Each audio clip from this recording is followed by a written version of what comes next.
everybody had the chance to, let's deal with the December 20th first.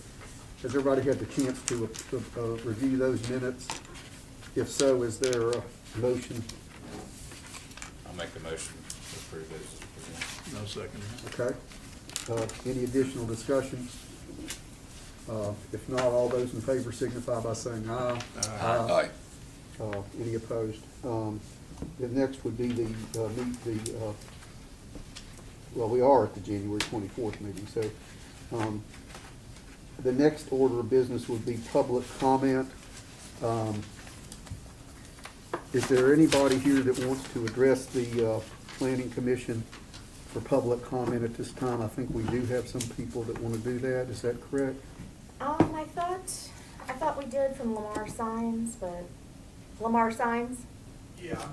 You are, okay, yeah, this would be the time to come up and chat with them about what you're on. You want to wait? I was waiting on Ashley, my real estate That's okay. agent that had stuff repaired. We can go on, we can probably She go may be on. downstairs. Sure. We can go on to the next one. Okay. The next piece of business is a zoning ordinance text amendment request. And I think that, Travis, I think that's what you want to address.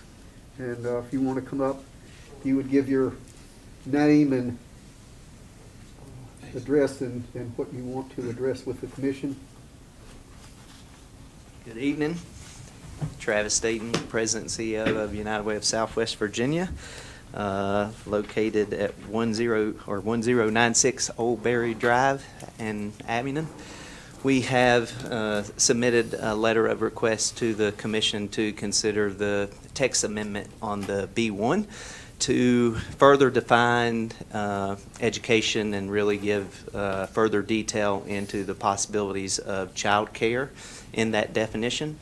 We are currently working on a $23 million project in Southwest Virginia that serves 21 localities to really help individuals and our businesses and corporations to get greater access to child care, because we have several families that are not working because of limited access to that.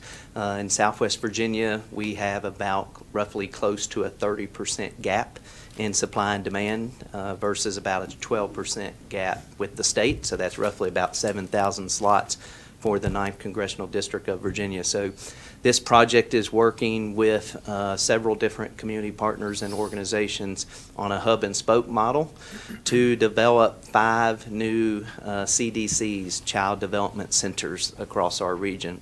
There would be positioning 4 spokes in each of the, I would say we're looking at the community college footprint throughout our region, so that includes 5 community college systems. So 1 child development center per district, including 1 in the Virginia Highlands service area, would also serve not only as a child development center, but also as the hub facility for the spoke operations. This is leveraged with state investment, federal investment, and several other private institutions that would be combining.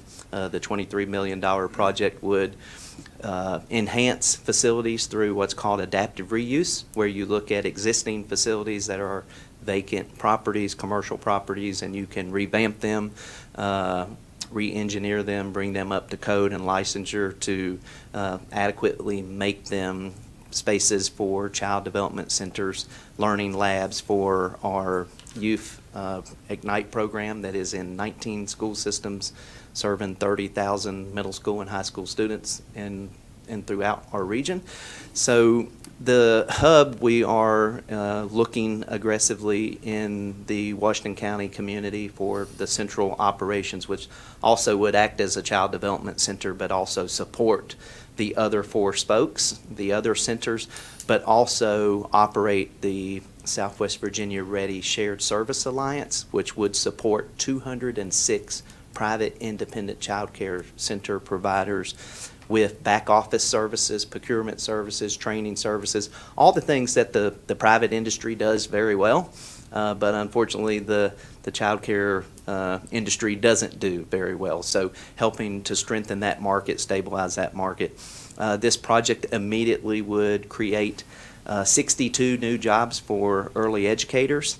It also helps develop immediately 324 new slots for children throughout our region, but with the anticipation that we will be developing roughly about 75,000 square feet of new facilities throughout our region through adaptive reuse, which would have the capacity to serve upwards of 1,500 children.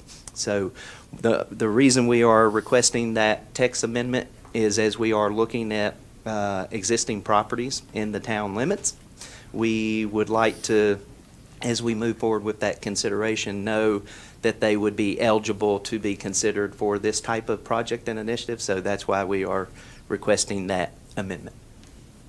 Questions for Mr. Staton?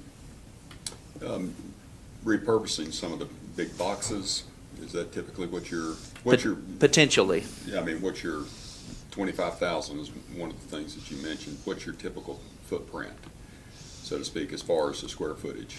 Yeah, so each of the spokes would be roughly a minimum around 5,000 square feet. Okay. For the Child Development Center in the hub, as well as some of the other operations with the training, because we have about 1,000 teachers that we serve with professional development and other programming and initiative, we're going to need minimum somewhere around, for just the childhood success programs alone, around 50,000 square feet. Okay. But then we're also looking for, depending on what types of facilities we identify, we could get another 25,000-ish square feet for some of our youth developmental programming.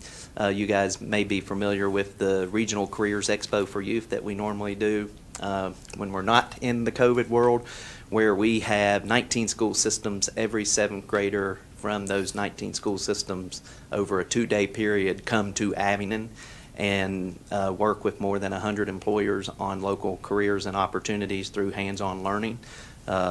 That also would be some of the types of activities and programming that this facility could support as well. Okay. Other questions? This seems to me to be a really good time to be discussing this, since we're right in the middle of rewriting our zoning ordinances. Is there anything that would prohibit this in our, in B1 or B2? So right now, it's not an allowed use, so it is not identified in B1 or B2. And so because we had identified the timeline with Travis, and they indicated that they were on a faster timeline than our work that we're doing together, he wants to ask that to be requested that it moves forward. And so separately from what we're doing, and so that would go, if you all tonight choose to initiate it, it would go to a public hearing at your next meeting, and then to town council at the following meeting. So, but you're basically talking about repurposing buildings that exist within B1 and B2 now, is that correct? Yes, sir. And the reasoning for the anticipated quicker timeline is, one, we have budget amendments in the House and Senate side with Delegate Terry Kilgore and Senator Todd Pillion for $14 million to support this initiative over the next 2 years. We're also working with the Federal Economic Development Administration, Appalachian Regional Commission, and then some other private foundations. We would like, if the General Assembly moves forward on the $14 million investment, we could hit the ground starting to do construction and work in July of '22. So in order for that timeline to work, we've got to hire architectural and engineering firms to start looking at all those environmental reviews and everything else that has to be done. So that is not that far away if we are successful in all the other funding that we're braiding together. What's the pleasure of the commission? Is there a motion? Then the motion would be wrapped around Well, opening that up the motion would be to accept the text amendment so that we could proceed to redevelop those properties within what, B1 and B2? We can say B1 and B2, yes, Yeah, so I to think allow daycare facilities and childcare in B1 and B2. Do you have a copy of the text amendment again? I left mine downstairs. Oh, it is literally just adding the word childcare facility That's to all it is. B1 and B2 Okay. under allowed uses. Okay. Is there staff have a recommendation? I'm sorry? staff have a recommendation? I am recommending approval of adding it. When we did a review of the code, I do not think that schools are allowed in those districts, and a daycare is less of child care facility is less of an impact than even a school would be, so. I think I'll make a motion to. All right. Is there a second? I'll second it. All right. I guess we should do a roll call. Mr. Johnson? Aye. Mr. Pennington? Aye. Mr. Weaver? Aye. And Mr. Schuman? Ah, So this will come back then before you in front for a public hearing at your next meeting, and then to town council after that. Thank you. thank you. Thank you.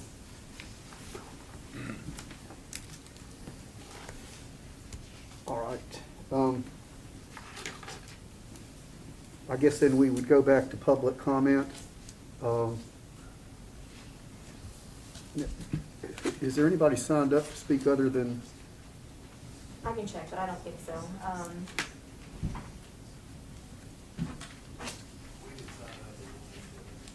You can, but you can also, it's fine if you want to just put your name here.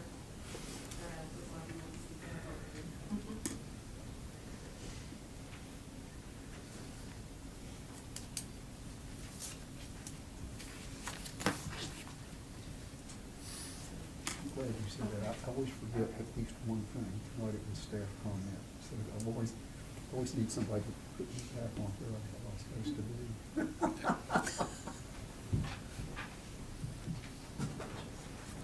So you have Lamar Sign Company that wishes to speak. okay?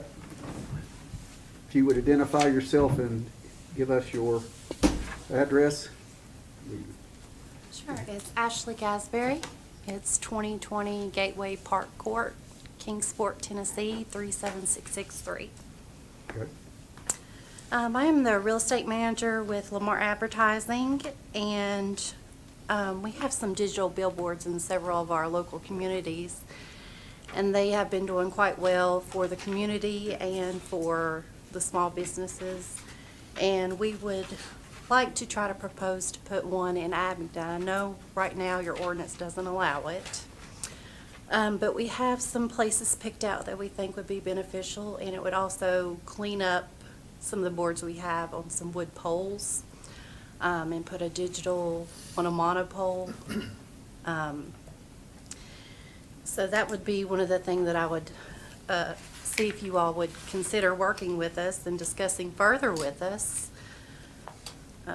Some of the benefits that we have for our digital billboards, as far as FEMA and natural disasters, we advertise the weather.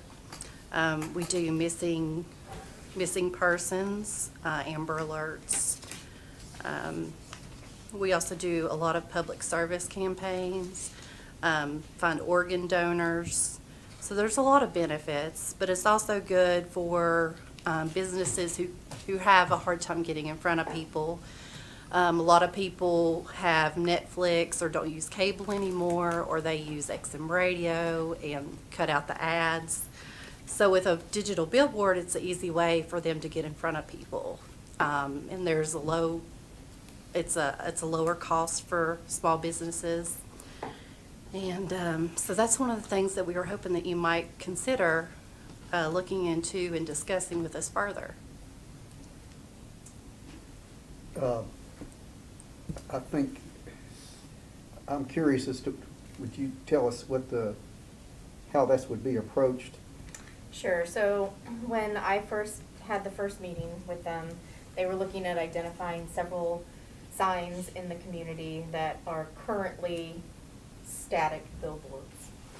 And their desire was to change them from static billboards to digital billboards. Right now, the code does not allow new billboards in the town of Abingdon, so they're working with what they have. And it also indicates that non-conforming signs, which would be any of the billboards that currently exist, would be considered non-conforming, cannot increase its illumination. And so there's really no way, based on the current code, that a static sign, which has no illumination other than maybe the uplight, could become illuminated and become a digital billboard.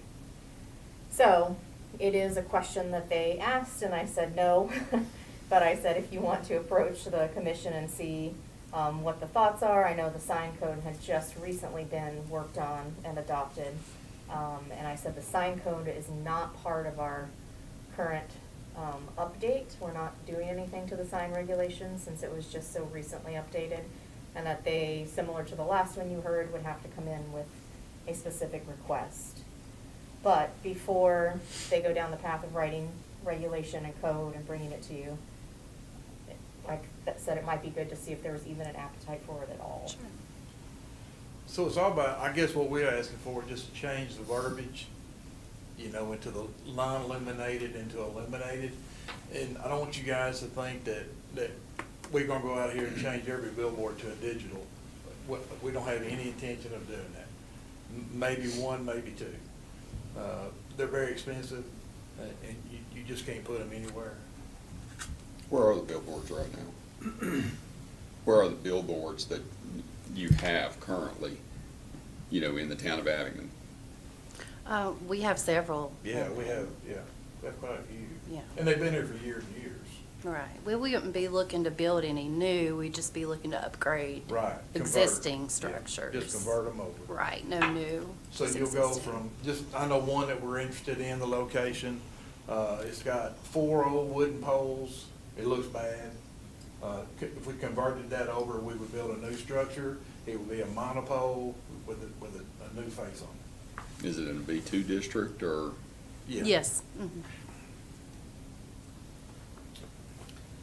So that's what we ask for, it's just getting harder and harder for these small businesses to reach the people that they need to reach. And this would be a source for them to do that. Other comments? You'd mentioned that was just rewritten. How old is that? The sign ordinance is what, a year? No. A year old. So being that I wasn't here, I didn't know if you all had a pretty strong discussion on billboards and I think that would be before some of us. as well. Yeah. So I think Okay. that would be part of it, would be, as a commission, having discussion About billboards. resulting there. So I think Okay. that would certainly be, even to your extent, I think that would certainly be helpful. Yep.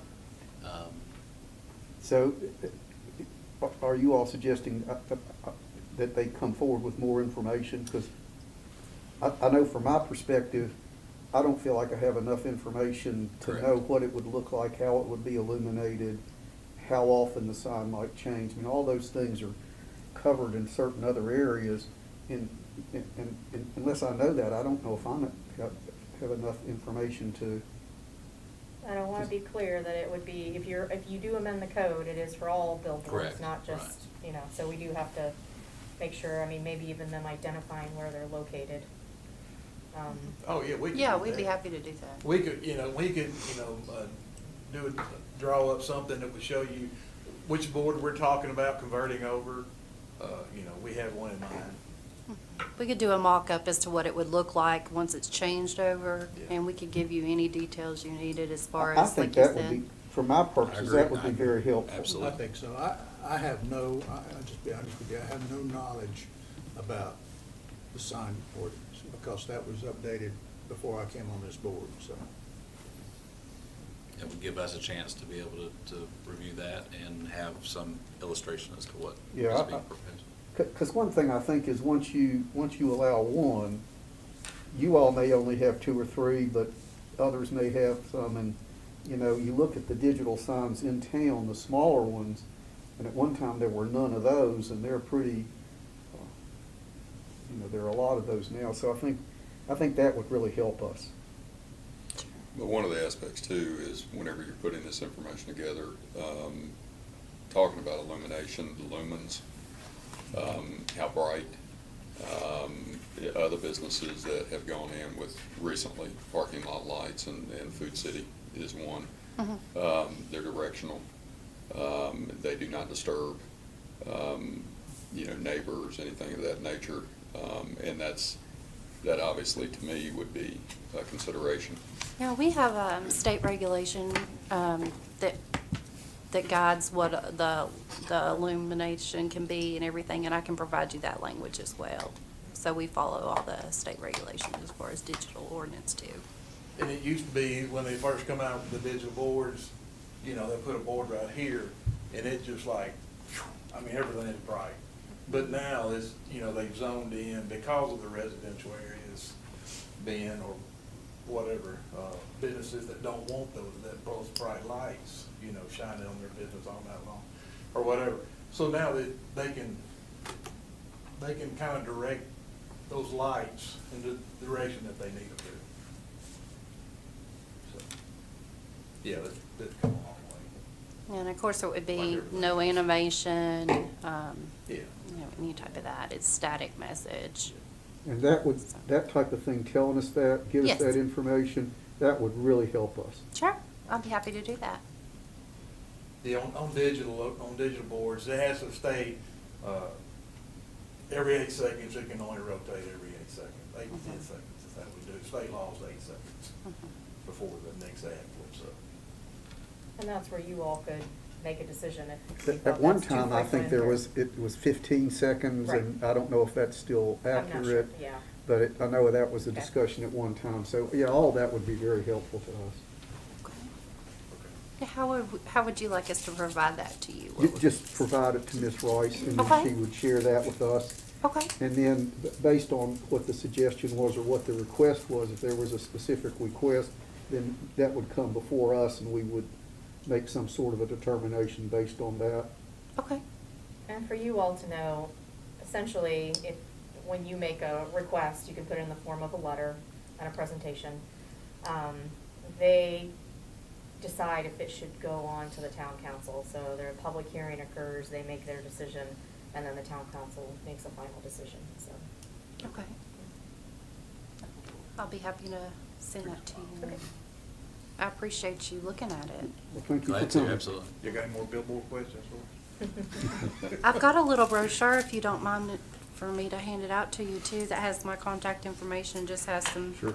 information about digitals as well. I give it to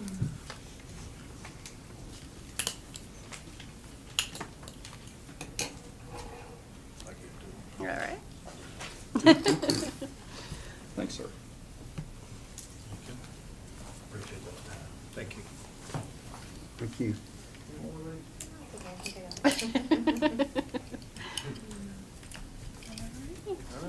Well, we appreciate your time. Thank you. Thank you for And look coming. forward to talking to you soon.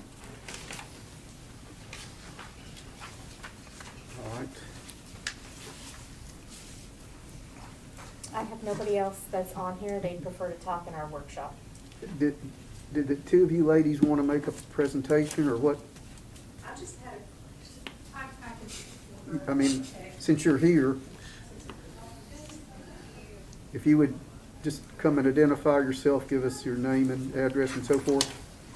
Hi, Angela Swetkowski. I live at 486 Oak Hill Street in Abingdon.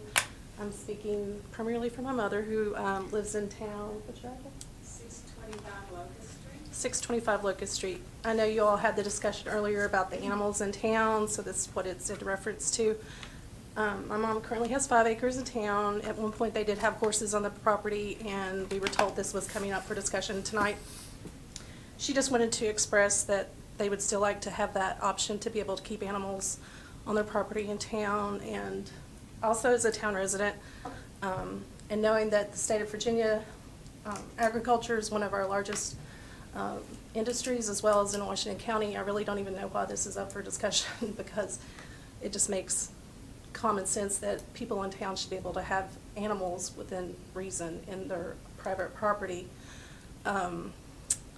I've lived here for years. I've never seen goats herded across the street or any major issues. I think we've all walked Plum Alley and seen the cute little chicken coops. I think Senator Pillion at one point even had chicken coops in town for his kids. So I think as long as it's done within reason and tastefully, and obviously we're not looking to have large herd groups or anything like that in town, I think it's a reasonable request given the part of the state we live in. So I just wanted to express that sentiment, and also that you consider that her request be understood as far as she was grandfathered in when she bought that property, that she was allowed to have animals in town, and it is 5 acres. And I think it was also allocated as tobacco property as well at some point, so. Anyway, that was just, I wanted to express my personal opinion on the whole issue and also just to share her personal request. Well, thank you for coming. We are discussing all that, and we'll be continuing to discuss that. One thing I will tell you is right now we are having a workshop. What happens is at some point when we finish, and I don't know when that'll be because we may have to have more than one, but there'll be an advertisement for a public hearing, and all the changes or all the potential discussion for the zoning changes in the ordinance will be open for discussion at a public hearing. And then once that public hearing is held, then, you know, the planning commission will make a decision, and as Ms. Rice pointed out to the gentleman previous, then that'll go to the town council. So even after our workshop, if you look at what the ordinance says or what the projected ordinance is, you would still have an opportunity to comment at the public hearing at the town council as well. Okay. So there's more than just one opportunity to make a comment. It's a long discussion. Yeah, Yep. got it. Okay, thank you. Yeah, so the one thing I will say is I know that they wanted a letter, like a zoning letter that verified they could have horses, and I think based on our discussion earlier, I don't have the capacity because nothing in the ordinance allows for horses to be in an Right. R2 district. So it's unfortunate, it's not gonna happen quickly, but, you know, we're in the discussion process, so. We have had a horseback for 10 years. And so I'll just say for the public, for anyone who's listening, and you can come up and chat too if you'd like, the non-conforming language says that if something stops on a property for 2 or more years, so 18 months, then unfortunately you can't go back. So that's where my hands are kind of tied at the moment with this situation.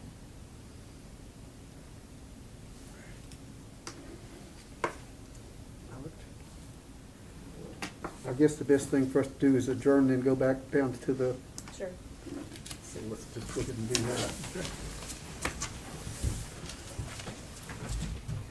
that.